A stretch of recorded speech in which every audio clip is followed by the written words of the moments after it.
Cinema Rehab is back. Yes, we have left y'all for so long, but we back because we got some stuff that we need to talk about. But before we start talking, I'm D Brown. I got Selina in the corner looking saucy as usual. What up, what up, what up? Hi. The Falcon and the Winter Soldier, man. These last two episodes, my goodness. Yeah, there's stuff going on. They're good. They're good. They're not great, but they're good. They're good. I'm gonna go with it. They're not great ass episodes. I'm not like, oh, it's the greatest thing in the world. Nah, they're good though. I feel like they're giving us a decent story. We got a decent story going on. We're getting new characters, and I'm liking where we're going. My only concern at the moment is we have 3 episodes left to finish this little mini series story that we're telling, find the super soldier serum, find the power broker, find this, find that, Sam, get the shield back. Let's steal the shield. There's a lot going on here. You know what I'm saying? Is Walker going to become a douche? He kind of is already a douche already, but definitely. He's definitely proving to be a more violent Captain America, which he was in the comics. So he's living up to the douchebag name. Exactly. But he hasn't really done anything super violent. He just did he did he shot one of the homies on the truck. He did that. But that's still more violent than Steve. True. But Steve Rogers had a gun back, in First Avenger. That's what I'm saying. A lot of people, Walker, I'm gonna be honest with you, Walker hasn't done anything crazy yet. I need Walker to do something so off the wall for me to hate him, even though I don't personally hate him because they tried to humanize him so much.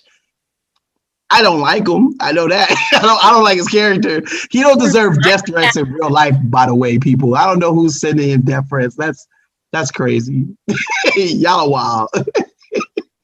He's still not my Cap, though. He's definitely not my Cap. Hashtag not my Cap. Hashtag not my Cap. I've been advocate about that for a while, and I'm going to keep it going, especially until this little series and this exercise is over. Not my Cap. I don't even like Black Bucky. What's his name? Lamar Hoskins. I don't even like Black Bucky.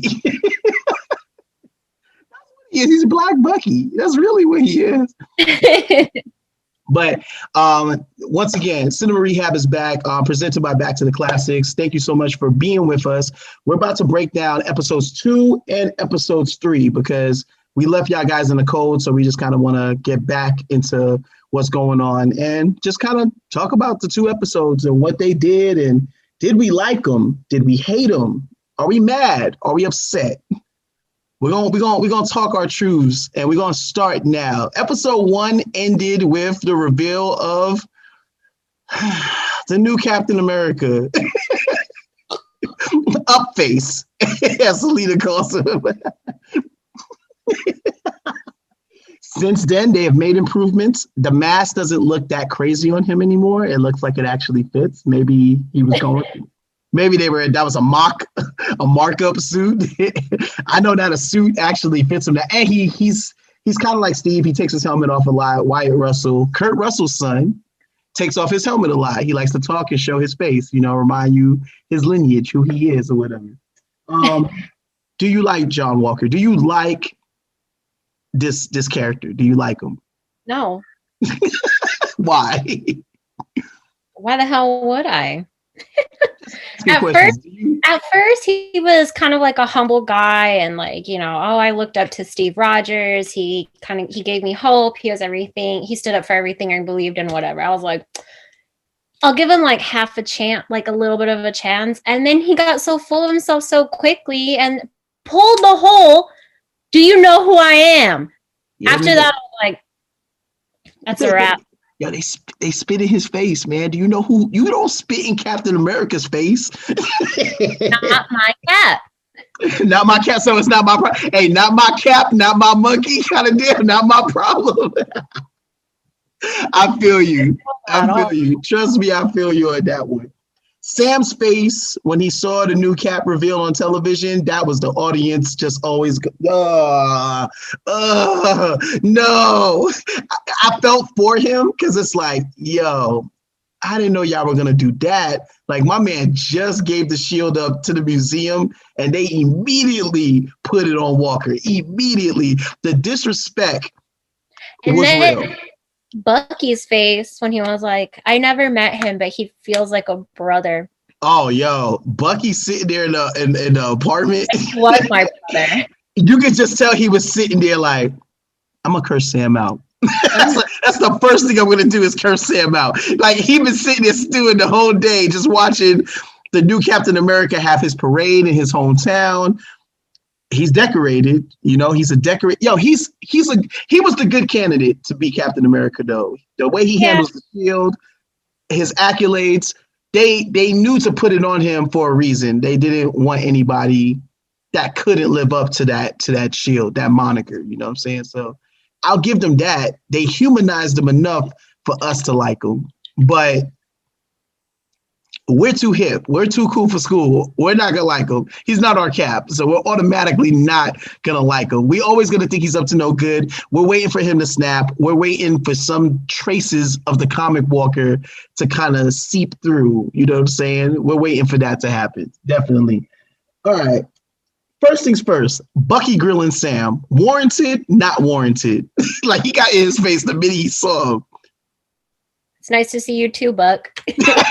For real. Like, yo, hi, how you doing? Where was you at in episode 1? This is the first time Falcon and Bucky is together in their own show in episode 2. And the first thing he got immediately his face, I love it. We were waiting for the big 3. We were waiting for that whole conversation, and it lived up to its expectation. It was dope. He said, "That's not real." He said, "Yes, it is. That's all we fight." Like, what are you talking about? I love it. I love it. So a lot of people online are saying that their chemistry, it feels forced. Their chemistry. Do you feel like Sam and Bucky, or I should say, Sam and Bucky, do they have a chemistry together? Like, do you feel like it's a forced buddy comedy that we're getting, or do you feel like this is the way they act? Like, no, that's how they hate each other. Like they don't like each other. They're not friends, and that's how they're acting. I mean, like, look at my background. Yeah, like, pretty much. Like, they never liked each other from day one. They've never been friends. The only reason why they were civil to each other was because of Steve. Well, Steve's not in the picture anymore. So they're back to hating each other. Like, he still didn't pull his seat forward. Yeah. in the car for definitely. him. Definitely. I don't think it would feel forced if they were getting along. And I feel like towards the end of the series, they're going to start to have a better understanding of one another. Yeah, maybe they'll actually become friends, but I like how their chemistry is right now. I think they got each other's back. I think there is a part of Bucky that cares about Sam. Like, you're not going to go do that by yourself. Like, he obviously is his friend. He does care about what he's doing, but at the end of the day, he's also mad at him for not taking up the mantle of Captain America. He's pissed off at him, and you can tell. He's like, dude, why did you... That's one part that got me when he was like, you know, if Sam was wrong about you, then he was wrong about me. He's not wrong about me. Like, no. But it's true. It's true. You know what I'm saying? Because at the end of the day, Bucky, or I should say the Winter Soldier, not Bucky, because Bucky's a good dude. The Winter Soldier got blood on his shoes, man. This dude has been in these streets. He's been in these Hydra streets handling business. You know what I'm saying? So that's not something that you can easily just kind of like get rid of, or basically act like that shadow isn't following you. Even though you've been pardoned, you've got a full pardon, everything like that. That's going to sit with him for a while, and he has to deal with that. Got you. So we get our first action piece of episode 2, which is titled Star Spangled Man, by the way. So this was a Walker episode in which we're introducing ourselves to Walker. We got a chance to get to know who Walker is. Now we are now in a world now where there's a new Captain America. So far, Bucky ain't feeling it. Sam doesn't know how to feel about it because he's more focused on the Flag Smashers, the people that he's been tracking him in Red Wing. My dude, Red Wing. Poor Red Wing. Red Wing got bodied in this episode. I'm going to get to that right now. So they're tracking the Flag Smashers. They track them to this truck thing, and then they have like this dope action scene. I'm talking about dope from square one. Bucky doesn't like to obviously wait and relax, be patient, survey the territory, see what's going on. He's like, nah, let's go get it right now. He said, chill, relax, let me see what's going on first. I like that, but because they're both different. Sam is tactical. Bucky's like, I got a vibranium arm. I don't have to wait for anything. I can take these dudes. You know what I'm saying? Even when he jumped out the airplane, that was a nice little callback to like Winter Soldier when, hey, Cap, where's your parachute? I don't need one. He said, did he just jump out the airplane with no parachute? Yeah. So Bucky's landing was terrible, but yeah. I got all that on camera. You know that, right? Definitely. So they catch up with the Flag Smashers. We get to meet the Carly Morgenthau, and she punches the shit out of Bucky out the truck. She's a cool character. She's an interesting character. She's very interesting. I know they changed her up a little bit for the show, but she looked so innocent. They thought she was a hostage, and she just was like, nah, I don't fucking Psych. Psych. Bitch. Gotcha, bitch. Hit Bucky with the gotcha, bitch. Definitely. So that little girl whooped your ass. I was like, ah. So Captain America, Captain America and Black Bucky show up to come help Sam and the real Bucky, and they had a cool little action scene. They had a cool set piece. The Flag Smashers teared them up. Like, they got the best of them on this day.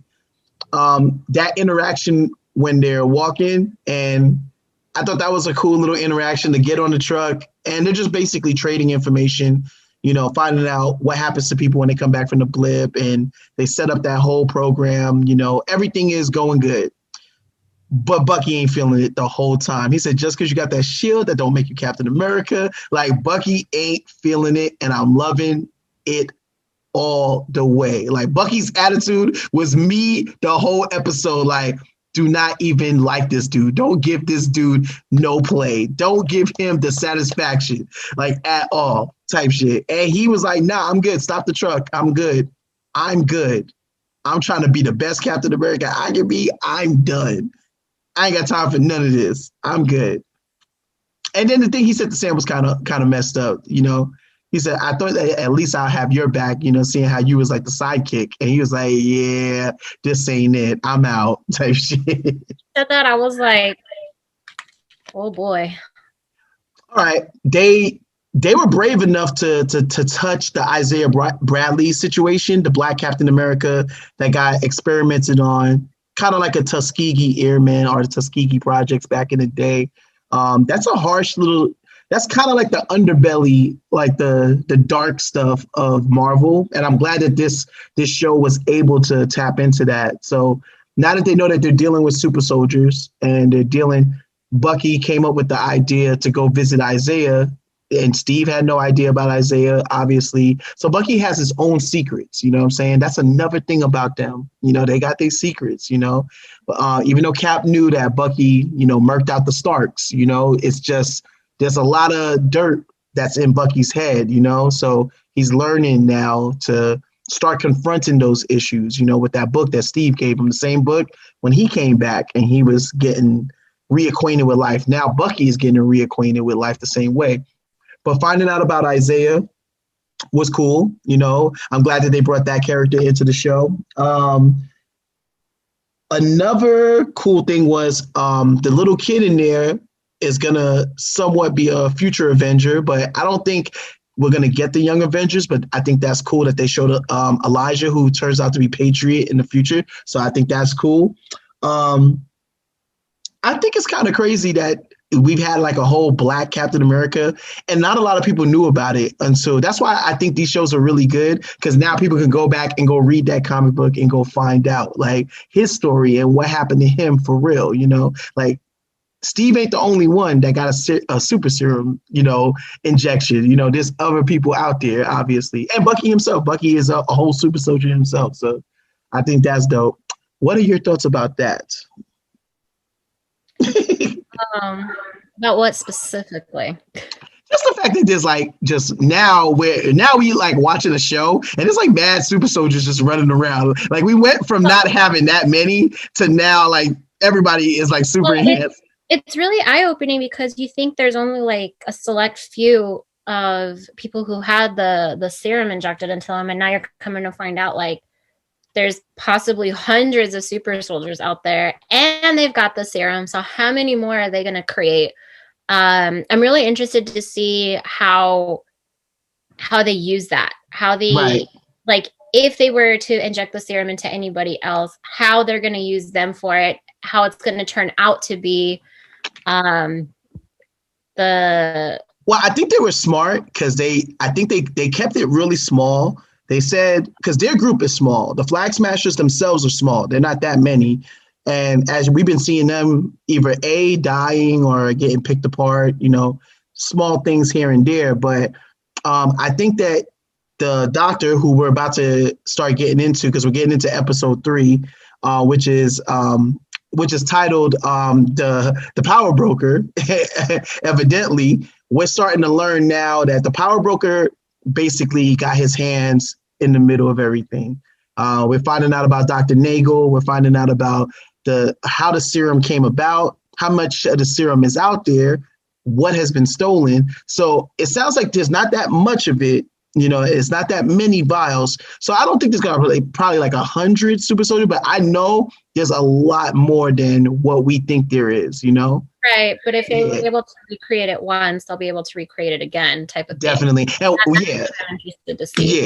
Yeah. Does that secret go with Nagel, or does at least everybody else have that same kind of blueprint? I still think of like General Ross trying to kind of replicate what Banner came up with, and he made Abomination. Like, there's so many things in Marvel that has always hanged on to that serum, Erskine serum, and they're trying to bring it back and try to revive it. I feel like that serum is always going to get brought up, but it's a major key component to Captain America's story. So I like the fact that that's what we're dealing with. That's our villains so far. So I'm kind of digging that. So they have a bright idea to go talk to Baron Zemo. And the Baron Zemo that we see this time, I know it's probably the craziest idea that they've come up with. But in a way, I understand what made them want to go do it. You know what I'm saying? Because they literally had no leads. They had nothing. So they went straight to the devil himself. This Zemo's different, though. This Zemo is chill, calm, collected. He's had time to have that vendetta. That would have done. Yeah. Oh, yeah. He's still in that prison. The continuity is there. He's still in the prison. I like the fact that Bucky was like the first one in the cell, and he literally tried to activate him. Like, he started doing like all his Winter Soldier words, 17 along. I'm like, yo, he said, that shit don't work no more, homie. I'm the White Wolf now. That don't work. You're not going to program me. But they get...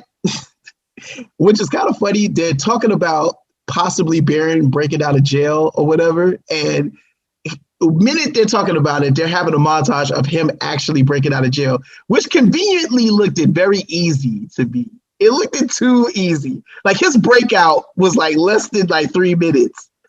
And he was already down with the squad. Like, all right, what do you guys need? Where are we going? I was like, wait, Baron Zemo is like part of y'all squad now? Like, so... it was weird, but he was useful. But it was weird. He was just too different, and it was weird to see him like that, But then again, Baron Zemo switches it up in the comics tons of times. You know what I'm saying? He even becomes part of the Thunderbolts, so I'm used to that. I'm cool with that. And it was kind of cool to see that character kind of be something different versus what he was in Civil War. Because in Civil War he stirred the pot. He got the Avengers to break up. He killed King T'Chaka. You think we're going to forget about all that? Nah, we ain't going to forget about that. I don't give a fuck who you is. I don't care how likable you is now. We ain't forgetting. We get to Madripoor, and we get there, and Baron's jet. Apparently, he's the son of a Baron. Now he's rich. Yo, first off, weren't you poor? You were like Sokovian poor. Like, you were poor. I know you were. So that's what I'm saying. Like, this just feels like they just took his character and said, we're gonna give him some money. We're gonna hook him up. Hey, you had money the whole time. It kind of shits on like your storyline from Civil War just a little bit. He had even said something about like how his family is royalty or something. I'm like, yeah, like he took his title to be Baron Zemo. Like before you were Helmet Zemo, now you're Baron Zemo. Now all of a sudden you got money. So I thought that was kind of crazy that they did it like that, but I understood why they did it like that. You know, it was good for the plot. It was good. It was good for the plot. So it needed to happen. They make it to Madripoor. They visit some cool sites at Madripoor, like certain bars that Wolverine is known to go to. I've seen a few choice X-Men-esque Easter eggs in this episode, but Madripoor was awesome out of the fact that they went there and they went in disguise and they had their whole little like mission already. I was like, I can't believe like we got Bucky, we got Falcon. They're undercover with Baron Zemo trying to figure out who is making super soldier serum. Like that's crazy. Like so the setup was completely Marvel. It was Marvel up. They get up in there. He told them to act like the Winter Soldier, and Bucky acted like he beat up like 5 dudes easy, to the point where Sam was like, "You all right? Like you cool?" Like that was too natural. He was like, "Yeah, no, I'm good. I'm straight." They talked to some drug dealer snitch lady, whoever. Sharon Carter ends up killing this lady the minute they get the information about Nagel. So Sharon Carter comes back on the show, and Sharon Carter's not even the same. Agent 13 is a whole beast out here. She didn't get a pardon. She didn't get to come home. She got to just live and live and die hard. Like she's out there doing what she got to do to stay connected, stay in the streets and stay where she needs to be and live under the grid. You know, she lives in the shady spot of Madripoor, but man, she got illegal artworks. Shit, my bad, real artworks. Yeah.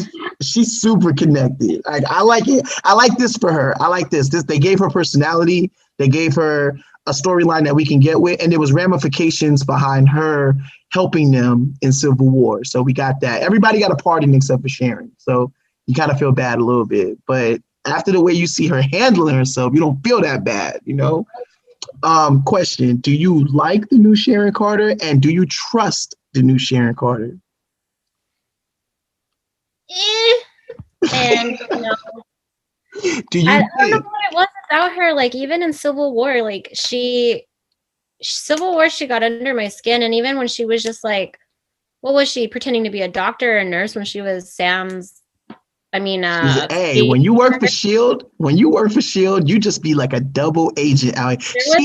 There was something about her I didn't like, and then like when Steve finds out she's CIA, I was like, I don't know. She gets under my skin, and I don't know why. She didn't do anything. She gets a little bit of redemption though. She got some redemption in Civil War, in my opinion, after Peggy died and helping Steve ultimately fucked up her career. That messed her career up. So yeah. I don't know if I trust her though. Do you think she's working with the power broker? Everybody online thinks she is not the power broker, y'all. But do you think that she's working?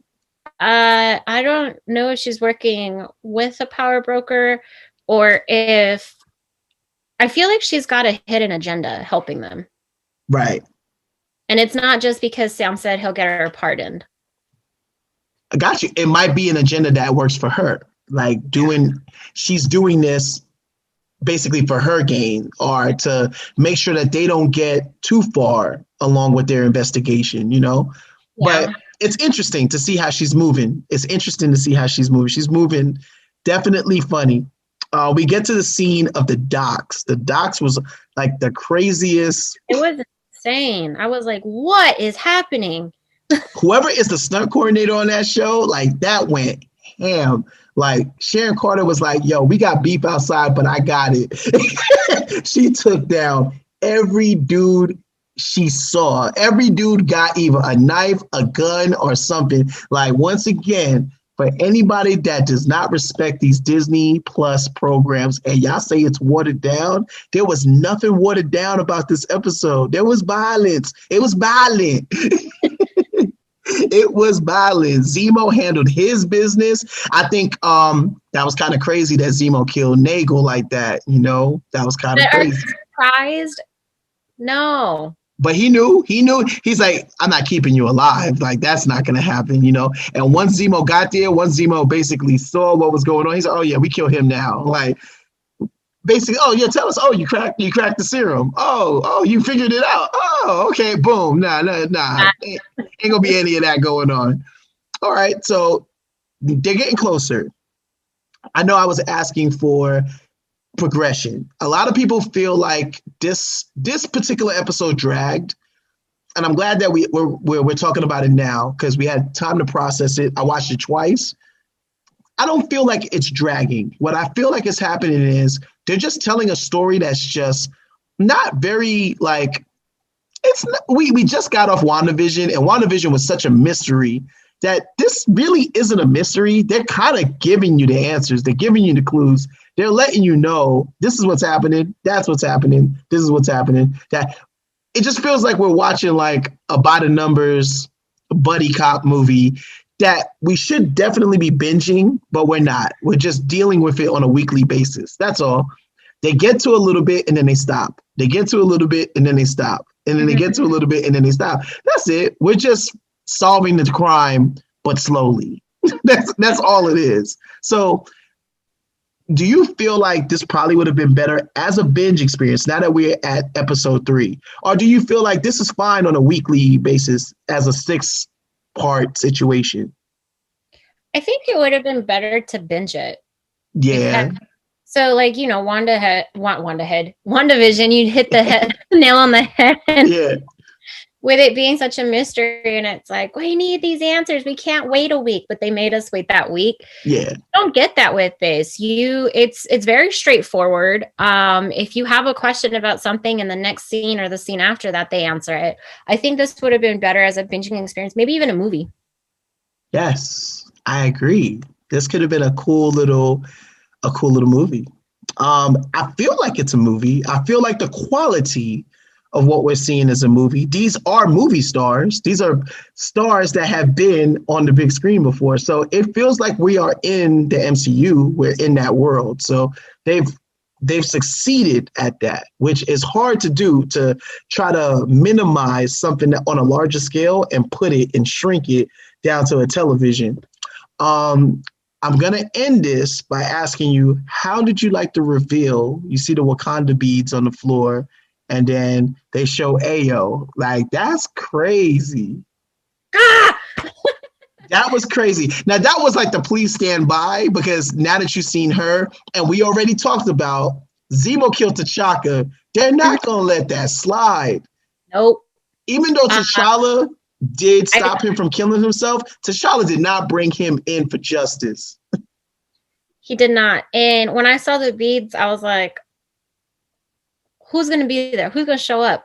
Yeah. And he's like, oh, I was wondering when you were going to show up. They show her. I was like, yeah. Remember, Bucky's White Wolf. I don't give a fuck what y'all say. Bucky he's allowed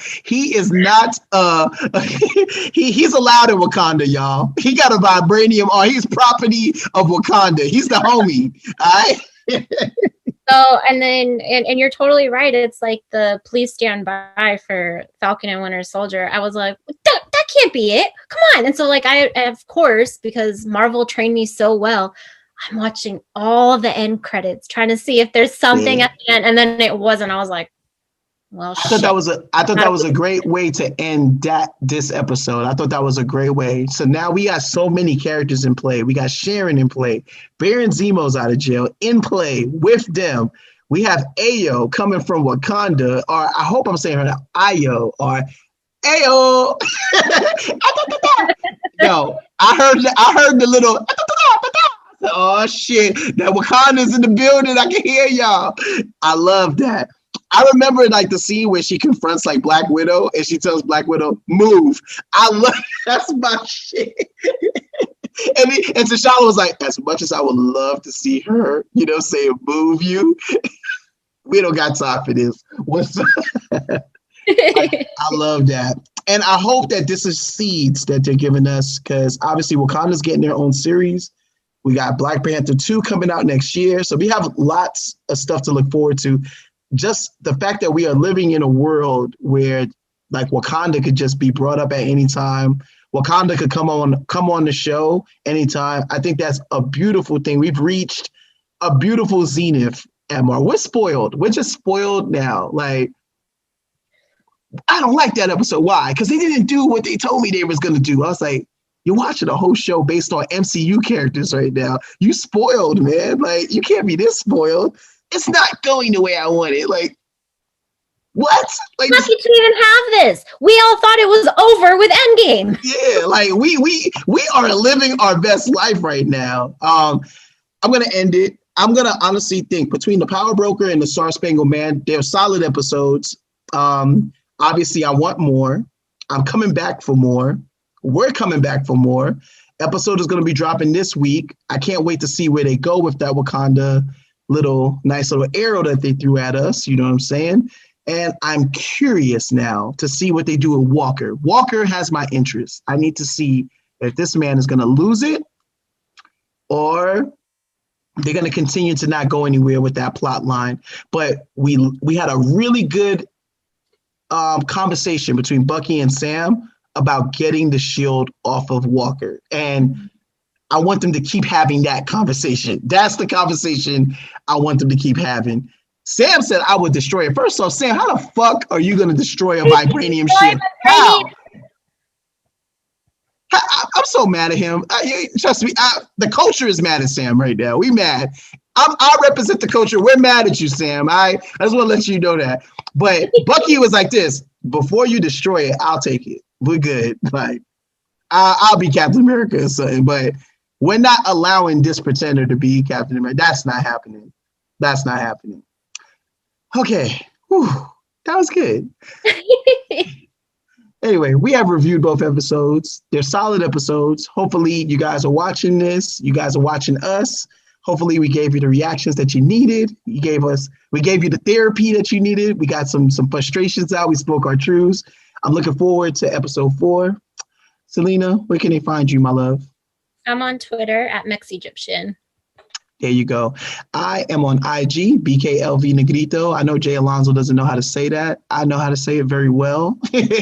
My link tree is plugged up. So I got everything right there for you guys. Come holler at me. Please tap into the movie group. We just came off of a dope-ass scener event for King Kong and Godzilla. That was mad fun.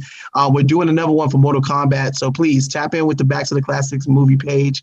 We're on IG as well. We're everywhere. Just tap into the Beat Network stuff. For real, for real. You can talk to me. You can talk to Selena. We talk. We're not crazy. We talk back. We comment back. We say crazy things, but I promise you, it's all in good fun. And we talk a lot of shit. We talk a lot of shit. Oh, yeah. Speaking of talking shit, we have our classic versus remake coming up. Just to let you guys know, we got two coming up. So stay tuned because we've been to be talking some shit. We haven't argued in a while. We haven't had a good argument, so we're overdue for one. But we love you guys. We out and peace. We'll see you for the next episode.